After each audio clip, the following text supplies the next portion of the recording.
Почитувани, за жал, Република Македонија е помеѓу земјите во кои граѓаните на дневна основа слушаат за двоцифрени бројки на ново заразени од коронавирусот, додека во исто време земјите од нашето опкружување ги отвараат границите и прогласуваат успешен исход во борбата со пандемијата на COVID-19.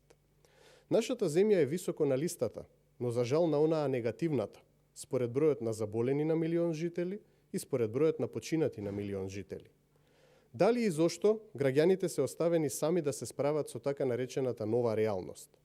Се поставува прашањето зошто актуелната власт и надлежните институции, а пред се Министерството за здравство, комплетно потврлија во справување со коронавирусот споредено со земјите од нашето опкружување.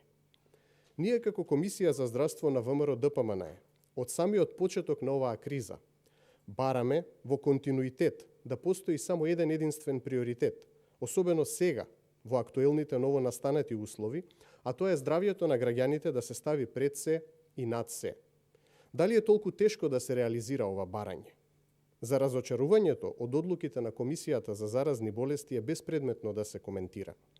Прашуваме зошто, наместо да ги направат сите напори за справување со епидемијата, според етаблираните епидемиолошки и медицински параметри, членовите на Комисијата единствено се потрудија да ги следат и задоволат партиско-политичките интереси.